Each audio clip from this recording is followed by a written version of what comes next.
안녕하세요, 한상규입니다. 오늘 소개해드릴 차는 아우디 Q8 e-tron입니다.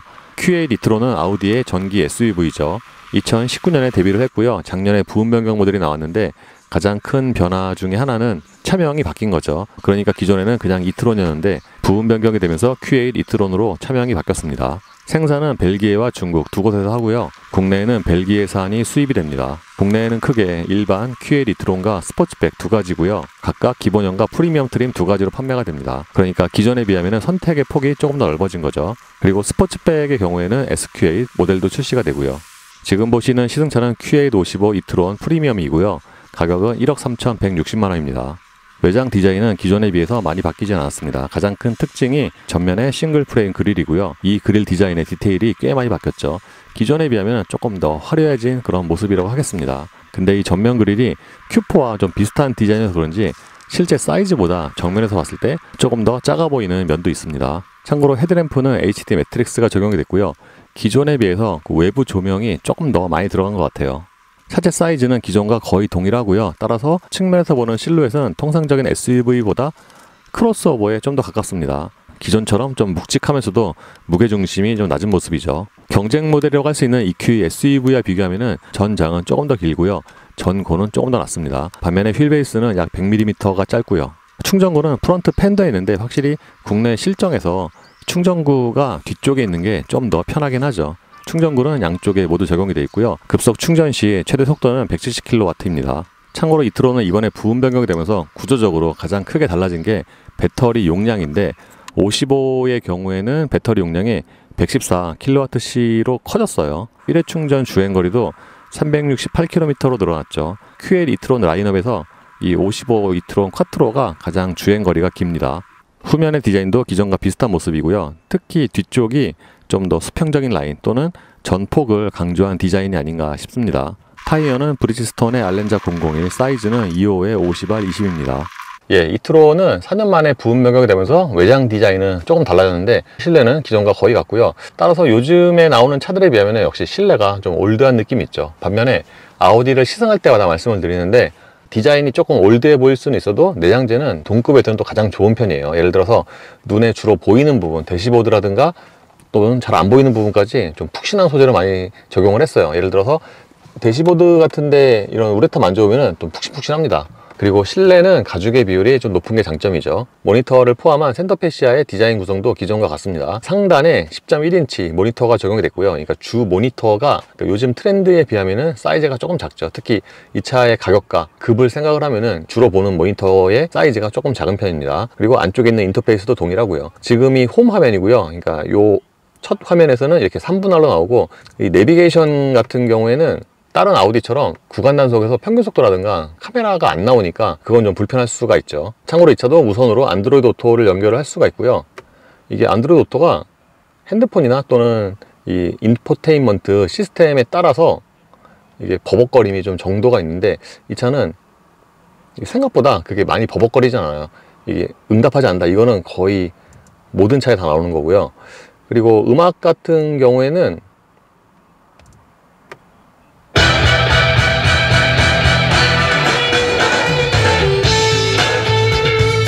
이 차의 급에 맞게 음질이 괜찮은 편이에요. 실내 전체를 좀 꽉 채우는 그런 음량입니다. 페이지를 넘기면 여기서 안드로이드 오토 또는 차량으로 이동을 할 수가 있죠.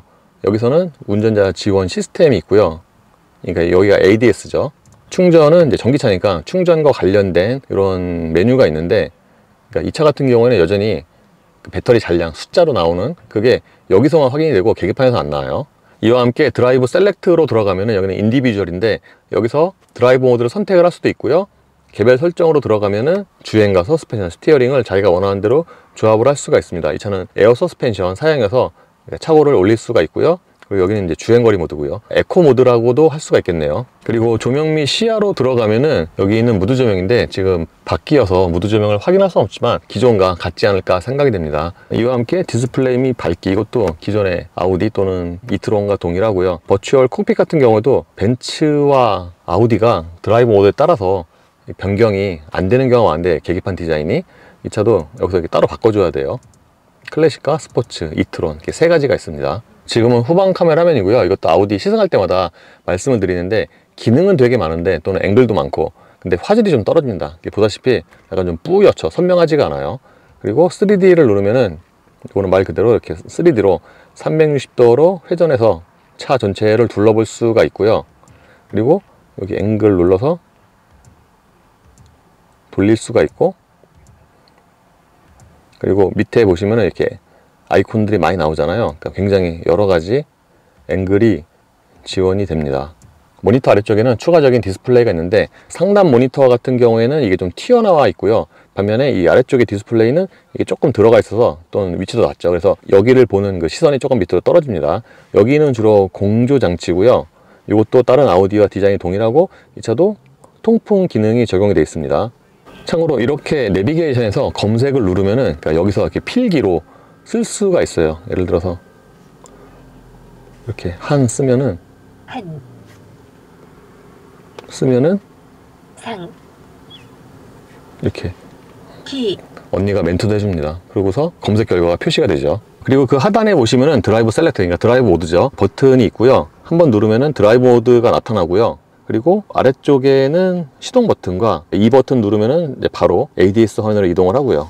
아우디는 요즘 보면은 기어 셀렉터를 좀 짧고 뭉툭하게 사용을 하는데, 이 트론 같은 경우에는 기어 셀렉터가 요즘에 다른 아우디에서는 잘 못 보는 그런 디자인이죠. 그러니까 굉장히 좌우로 넓습니다. 그래서 보기에는 처음에 좀 어색한데 실제로 사용하는 건 동일해요.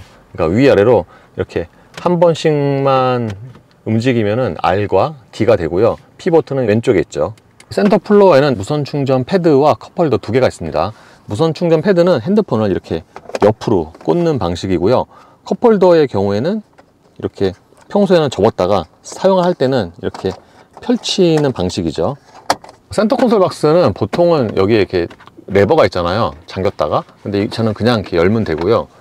차 크기 대비해서 센터 콘솔 박스의 용량은 조금 작은 편이죠. 근데 이 바닥까지 부드러운 소재로 마감을 했고요. 운전대의 디자인도 기존과 완전히 동일합니다. 제가 처음에 실내가 내장재가 가장 좋은 편이라고 말씀을 드렸는데, 그 중에서 시트와 함께 운전대에 적용된 림에 대한 가죽이 가장 좀 좋지 않나 생각이 돼요. 굉장히 좀 푹신한 그런 느낌이죠. 손에 감기는 두께도 딱 적당한 편이고요.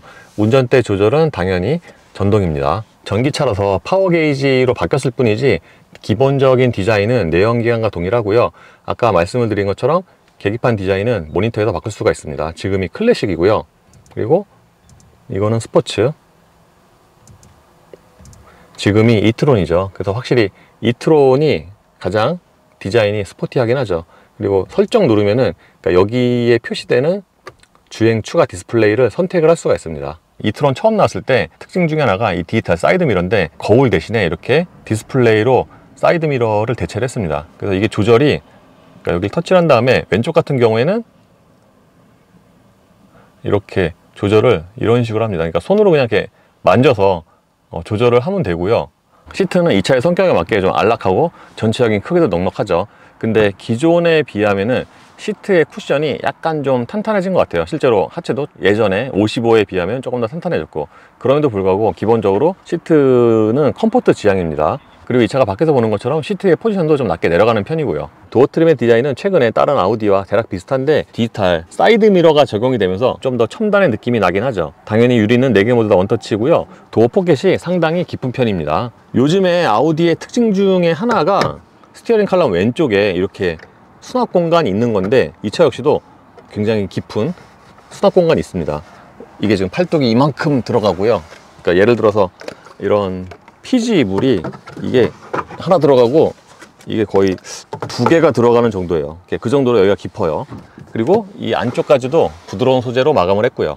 전장이나 휠 베이스 대비해서 2열의 전체적인 거주성 자체가 아주 그렇게 좋은 편은 아니에요. 제가 앉으면은 무릎과 앞시트 사이에 주먹이 2개 정도가 좀 꽉 끼게 들어갑니다. 근데 밖에서 보는 이미지와는 달리 머리 공간은 또 여유가 있고요. 주먹이 하나 반 정도가 되고요. 반면에 유럽 차들 또는 독일 차들이 그렇듯이 시트가 좀 많이 서 있는 편이죠. 보시는 것처럼 거의 90도로 서 있습니다. 이게 등받이 각도 조절도 안 되고요. 그리고 2열 시트 같은 경우에는 좌판이 좀 짧은 경우가 많은데, 이 차는 제 기준으로 봐도 2열 시트 좌판이 그렇게 짧진 않습니다. 1열 시트 아래쪽의 공간은 좀 제한적이에요. 보시는 것처럼 시트를 가장 낮추면 신발이 딱 이 정도밖에 안 들어가요. 이게 그럴 수밖에 없는 게, 여기보다 1열 시트 아래쪽이 이게 더 높아요. 그러니까 여기 좀 경사가 이렇게 올라가죠. 그렇다 보니까 이 아래쪽에 공간이 좀 제약이 있고, 반면에 전기차들이 대체로 그렇듯이 이 가운데 부분은 많이 평평하게 처리를 했지만, 근데 또 이 센터 콘솔 박스가 또 많이 튀어나와 있어서, 그러니까 가운데 앉은 사람은 좀 불편할 수가 있겠죠. 국내에서 팔리는 아우디의 좀 고급 기종은 사전 공조 시스템을 많이 채용을 하는 경우가 많은데, 이 차 역시도 사전 공조가 적용이 됐습니다. 그리고 이 아래쪽에는 USB 단자 2개가 있고요. 실내에서 장점 중에 하나가 파노라마 루프인데, 통상적인 파노라마 루프에 비해서 이게 그 면적 자체가 큰 편은 아니고요. 심지어 여기 또 가운데 이렇게 빔이 있죠. 2열 승객을 위한 컵홀더는 여기 암레스트에 있고요. 그리고 여기에도 이렇게 얕은 수납 공간이 추가로 있죠. 심지어는 여기도 이렇게 부드러운 소재로 마감을 했습니다. 트렁크 용량은 일반 모델과 스포츠백이 좀 다르죠. 지금 보시는 일반 모델 같은 경우에는 기본 트렁크 용량이 569리터, 2열 시트를 넣으면 1637리터까지 늘어나고요. 반면에 스포츠백 같은 경우에는 기본 528리터에 2열 시트를 저으면 1567리터로 늘어납니다. 그러니까 확실히 스포츠백이 트렁크 용량이 조금 더 작죠. 그리고 이 바닥에 커버를 들어 올리면은 이 아래쪽에도 이렇게 추가적으로, 그러니까 이쪽이 특히 좀 깊네요. 그리고 양쪽 모두에 이렇게 그물로 된 수납 공간이 있고요. 2열 시트는 이 벽에 있는 레버를 당겨서 이렇게 접을 수가 있습니다. 그러니까 전동은 아닌 거죠. 그래서 이렇게 2열 시트를 접으면은 공간을 가장 넓게 사용을 할 수가 있는데, 트렁크 바닥부터 2열 시트가 경사가 좀 있는 편이죠. 이와 함께 앞쪽에도 이렇게 수납 공간이 있는데, 이 차가 좀 사이즈가 있어서 그런지 이 앞쪽에 그 트렁크 용량이 좀 커 보이네요. 예, 미리 말씀을 드리면 QA 니트로는 주행 중에 정수성이 상당히 좋은 편인데, 그래서 이렇게 정차 중에 정수성도 가장 좋은 편이에요. 전기차 중에서 가장 정수성이 좋지 않나 생각이 돼요. 참고로 이 차는 에어컨을 키면은 1단만 해도 송풍 소리가 조금 큰 편이죠. 근데 또 소리에 비해서 1단의 그 송풍 양이 아직도 그렇게 많은 편은 아니고요. 예, 이트로는 이번에 부분 변경이 되면서 Q8으로 차명이 바뀌었고, 그리고 배터리 용량이 늘어나는데, 배터리 용량과 차명이 늘어난 걸 제외를 하면은 실질적으로 이렇게 눈에 보이는 부분에서 변화가 아주 그렇게 큰 편은 아닙니다. 그러니까 방금 말씀드린 그 두 가지 제외하면은 그렇게 바뀐 부분이 크지가 않아요. 근데 눈에 보이는 부분은 아니지만 주행해서 보면은 승차감이 좀 더 좋아졌어요. 사실 기존의 이트론이 가장 큰 장점이 승차감이었는데, 그러니까 승차감에서 좀 강점이 있었거든요. 굉장히 좀 부들부들하면서도 포근한 그런 승차감이었는데, 이번에 그런 승차감이 좀 더 좋아졌습니다. 엄밀히 보면은 기존에, 그러니까 가장 처음에 나왔던 2020년에 샀던 그 차에 비하면은 하체가 조금 더 단단해졌고, 그러니까 기본적으로 시트 쿠션도 조금 더 단단하죠. 그래서 2020년 샀던 초기 모델에 비하면은 하체가 조금 더 단단해졌는데, 그럼에도 불구하고 하체는 여전히 부드러운 감각이죠. 그래서 보통 하체가 좀 단단해지면 이제 승차감이 떨어지는 경우가 있는데, 이 차 같은 경우에는 하체가 좀 더 단단해지고 그에 따른 롤 같은 자잘한 움직임이 줄어들면서 승차감이 더 좋아졌어요. 이런 승차감 같은 경우에는 전적으로 호불호의 영역이지만, 보편적인 승차감으로 올 때 QA 니트론의 승차감은 가장 좋은 수준이 아닌가 생각이 됩니다. 특히 작년에 탔던 이트론 S와 비교하면은 하체는 또 생각보다 많이 바뀐 것 같아요. 왜냐면은 이트론 S는 작년에 초창기에 그냥 이트론 55에 비하면 하체가 더 부드럽거든요. 굉장히 좀 출렁거려서 이트론 S는 그게 진짜 호불호를 좀 많이 타겠다 싶었는데, 이 차는 그거에 비하면은 그 차의 움직임 자체가 한결 좀 정제가 됐죠. 그래서 이런 승차감 같은 경우에는 굉장히 좋은 점수를 줄 수가 있고요. 심지어 지금 타고 있는 QN 이트론 55 같은 경우에는 오프로드 있잖아요, 비포장도로. 거기에서도 승차감이 좋아요. 그렇게 약간 좀 안 좋은 노면 또는 거친 노면에서도 승차감이 좋은 차가 정말 굉장히 손에 꼽는데, 이 차가 그 중에 하나네요. 근데 하체만 제외를 하면은 기본적으로 모터의 출력이 같기 때문에 차의 움직임 있잖아요, 그거는 기존과 뭐 거의 같습니다. 최고 출력은 408마력이고요 부스트 모드 기준이죠. 그래서 하체의 느낌이 좀 달라지긴 했지만, 기존에 비하면은 출력이 같기 때문에, 다른 말로 하면은 그러니까 변화가 기존에 비해서 그렇게 크다고 할 수는 없죠. 그래서 QA 니트론의 승차감을 가장 좋은 수준이라고 말씀을 드렸는데, 여기에는 정숙성도 포함이 됩니다. 그러니까 이 차가 전체적인 정수성도 가장 좋은 수준이에요. 엄밀히 보면은 상대적으로 타이어 솜이 조금 더 올라오긴 하지만, 이게 하체 그 승차감 자체가 이게 워낙 좋다 보니까 이제 그런 면에서 소음이 더 적다 또는 승차감이 좋다라고 느끼는 것 같습니다. 드라이브 모드는 아우디의 내연기관 모델처럼 여러 가지가 있는데, 이제 이 중에서 이피션시가 가장 좀 마일드한, 그러니까 하체도 좀 부드럽고 또는 가속 느낌도 좀 마일드하고 그렇고요. 근데 아우디 같은 경우에는 효율이 있고 그 다음에 또 승차감이 있어요. 그래서 이거는 소위 말해서 이제 승차감 위주의 세팅인데, 이 차가 기본적으로 하체가 부드럽다 보니까 드라이브 모드에 상관없이 거의 뭐 비슷하게 일정하게 그런 승차감이 나오긴 합니다. 그리고 차가 무거워서 그런지 묵직한 그런 주행 감각이라고도 할 수가 있을 것 같아요. 디지털 사이드 미러는 처음에는 좀 되게 어색하죠. 왜냐면은 통상적으로 사이드 미러는 지금 저 밖에 있는 카메라 거기 위치에 있잖아요. 그래서 우리가 운전을 계속 했던 그런 습관적으로 시선이 저쪽을 향하는데, 이게 그거보다 이 밑에 있잖아요. 그러니까 여기를 봐야 되니까 처음에는 이게 좀 어색하긴 합니다. 근데 일반적인 그런 거울에 비하면은 뭔가 그 화각이 좀 더 넓어 보이고요. 결정적으로 악천 후 때, 그럴 때는 비교적 일정하게 시야가 확보가 되니까 이제 그런 면에서는 장점이라고 할 수가 있죠. 오른쪽 역시 마찬가지고. 그리고 이트론이 밖에서 보면은 좀 납작하잖아요. 통상적인 SUV가 아니라 크로스오버에 좀 더 가까운데, 그래서 시트 포지션도 좀 낮습니다. 그러니까 이게 통상적인 SUV보다 그러니까 외관을 좀 살짝 높인 것 같은 그런 시트 포지션이고요. 그거에 따라서 되게 높은 시야에서 오는 시원한 그런 포지션 시야는 아니지만 좀 더 안정된 그런 느낌이 나긴 하죠. 그리고 후방 시야도 뒷유리 면적이 좀 넓다 보니까 괜찮은 편이고요. 근데 이번에 주로 국도를 위주로 운전을 하다 보니까 이 타이어가, 그러니까 이 노면에 따른 그 편차가 좀 큰 것 같아요. 아스팔트에서는 비교적 조용한데 콘크리트에서는 이게 상대적으로 소리가 좀 크게 올라오고요. 그리고 이 차가 출력에 비해서, 그러니까 전기차의 사용마력이 넘는 그런 출력에 비해서 제로백 이게 그렇게 빠르진 않은데, 실제로 이 차는 이제 처음에 차가 기획이 됐을 때부터 뭐 그런 게 빠른 가속력보다는 기존의 내연기관 고객들이 이 질감을 안 느끼고, 또는 좋은 승차감과 자연스러운 주행 감각, 이거를 좀 컨셉으로 개발이 된 것 같아요. 그래서 이번에 부음 변경이 돼도 그런 특성은 여전합니다. 55 같은 경우에는 최고 출력이 408마력이 넘지만 가속력 자체는 그냥 마일드 하고요.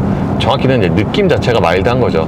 왜냐하면은 제로백이 5초대 중반이니까 사실 이게 내연기관으로 보면은 그렇게 느린 건 아니거든요.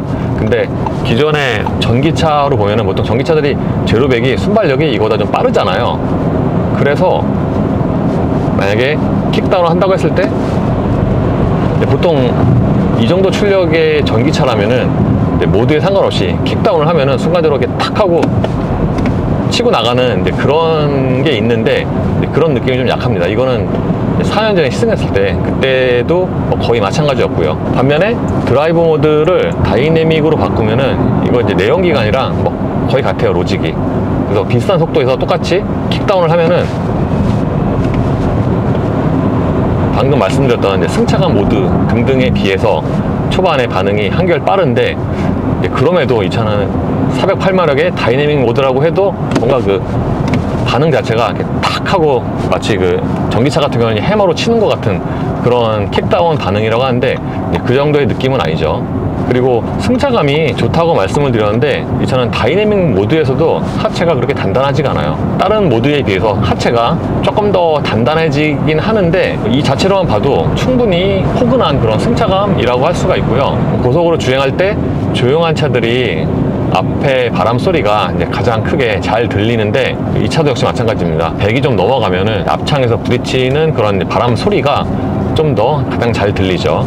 이 차는 기존이나 지금이나 할 거 없이 포근한 또는 부드러운 승차감이 가장 큰 장점인데, 2열도 승차감이 좋아요. 근데 1열 승차감이 이게 워낙 좋다 보니까 상대적으로 2열 승차감은 1열에 비해서 조금 좀 차이가 좀 벌어지고요. 1열 같은 경우에는 어지간한 충격을 좀 더 흡수를 잘 하는데, 2열은 그런 충격 흡수 능력이 그거보다는 조금 떨어지고, 그리고 승차감에 영향을 줄 수 있는 그런 움직임 같은 경우도 조금 더 많죠. 다만 1열과 비슷한 정도로 2열도 방음이 좋은 편이고요. 근데 2열이 하체 방음이나 그런 게 좋은 것에 비해서 등받이 각도가 좀 너무 서 있다 보니까 이제 그런 면에서는 약간 좀 마이너스가 될 수가 있죠. 참고로 기본 드라이브 모드 위에 주행거리 모드, 그러니까 절전 모드라고 하죠. 그게 있는데, 지금처럼 주행거리 모드를 누르면은 최고 속도가 이제 90으로 제한이 됩니다. 기존처럼 회생제동은 패들 시프트로 조절을 하고요. 보통 테슬라를 제외한 대부분의 브랜드 또는 전기차들이 회생제동 타력주행 모드를 좀 강조가 돼 있잖아요. 이 차 역시도 마찬가지입니다. 그러니까 지금처럼 레벨 0인 상태에서는 가속 페달에서 발을 떼면은 쭉 굴러가는, 소위 말해 글라이드 모드, 대굴대굴 굴러가는 그게 강조가 돼 있고요. 패들 시프트로 조절을 할 수가 있죠. 그리고 여기서 회생제동 자동과 수동을 선택을 할 수가 있고요. 그러니까 이 회생제동 자동 수동 모두 선택할 때 패들 시프트가 아니라 모니터에서 설정하는 거 보면은 인터페이스 자체는 그렇게 썩 좋지가 않죠. 계기판에서 배터리 잔량 숫자도 안 나오고. 그래서 패들 시프트로 회생제동을 조절하는데 가장 강하게 하면은 그러니까 이게 소위 말해서 현대차로 가정하면은 한 3단계 정도? 한 2.5단계? 이 정도가 되고요.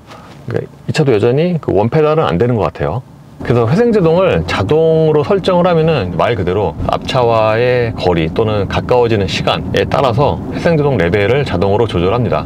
지금 같은 경우에는 앞에 차가 있어도 일정하게 간격을 두고 이제 흘러가잖아요. 이런 상태에서는 가속 페달에서 발을 떼도 회생제동이 그렇게 강하게 걸리지가 않아요. 거의 레벨 0이 되고요. 또는 이렇게 가까워지면은 회생제동이 단계적으로 세게 걸리죠. 그래서 이런 부분에서는 이제 자동이 딱히 신경을 쓰고 싶지 않다, 그럴 때는 이제 자동으로 다니시는 게 좀 더 편할 수도 있고, 그리고 기존에 비하면은 회생제동이 이제 걸리는 그런 느낌 있잖아요. 이게 단계적으로 올라가는데 좀 더 자연스러워진 그런 느낌도 있습니다. 그리고 브레이크 감각은 약간 좀 탱탱합니다. 요즘에는 전기차들도 브레이크가 이것도 자연스럽거든요. 근데 이트론 같은 경우에는 브레이크 밟았을 때, 특히 이게 마일드한 제동력보다는 좀 강하게 밟았을 때 그때 약간 좀 더 이질감이 있어요. 그리고 NVH가 좋다고 말씀을 드렸는데 이 차는 가속을 할 때 이런 그 모터의 소음 있잖아요. 이것도 굉장히 좀 작게 세팅이 되어 있습니다. 근데 아우디는 좀 비싼 모델도 가속 페달이 오르간 타입이 아닌데 그런 부분에서는 좀 아쉬울 수가 있죠. 예, 그래서 이번에 부분 변경된 이트론을 다시 타봤고요. 이트론이 이번에 부분 변경되면서 가장 크게 바뀐 부분이 처음에 말씀을 드린 것처럼 차명이 Q8으로 바뀐 거고, 그리고 배터리 용량이 늘어난 거입니다. 그러니까 기존의 이트론 같은 경우가 승차감과 정숙성 이런 건 되게 좋았지만 아무래도 공인, 주행거리가 짧아서 그게 단점이었잖아요. 그러니까 배터리 용량 대비 주행거리가 좀 유독 짧아서 그게 좀 단점이었고, 또 판매 걸림돌로 지적이 됐는데 이번에 부분 변경되면서 배터리 용량이 대략 한 20 정도가 더 늘어났고, 그에 따라서 주행거리도 보통 한 60 정도가 더 늘어났으니까 이제 그런 부분에서는 좀 보강이 됐죠.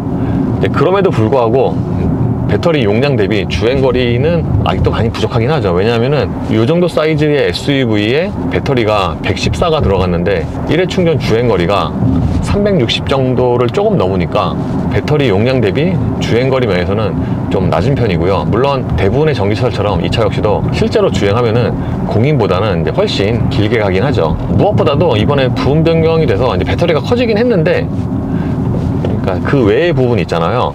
그런 좀 자잘한 부분에서는 좀 업데이트가 없어서 이제 그게 좀 단점이라고 하겠습니다. 예를 들어서 충전 속도도 여전히 200kW가 최대가 넘지 않고, 계기판에서도 배터리 잔량이 숫자로 또 표시가 안 되고, 그렇게 자잘한 부분에서는 좀 아직까지도 부족하다고 하겠습니다. 그래서 Q8 이트론 같은 경우에는 승차감이 좋은 전기 SUV를 원한다, 그런 분들에게는 굉장히 추천해 줄만 하고요. 왜냐하면은 이렇게 이 정도 사이즈의 전기 SUV 중에서 이 정도 승차감이 나오는 차가 굉장히 드물어요. 전기차를 통틀어도 이 차가 승차감이 가장 좋은 수준이 아닌가 생각이 됩니다. 그리고 4년 전에 비해서는 또 생각보다 가격이 많이 안 올랐고요. 요즘에 보통 내연기관은 신차들이 꾸준하게 가격이 인상이 돼도 전기차는 안 오르는 경우 또는 조금 올리는 경우가 많죠. 그래서 Q8 이트론 같은 경우도 기존에 비하면은 이게 정확히 좀 트림으로 구분하기 조금 힘든데 대략 4년 전에 비해서 1000만원 또는 한 1500 정도가 올랐거든요. 그래서 지난 4년을 생각을 해보면은 가격 자체도 그렇게 아주 많이 오른 편은 아니죠. 예, 이로써 아우디 Q8 이트론의 시승을 마치겠습니다. 감사합니다.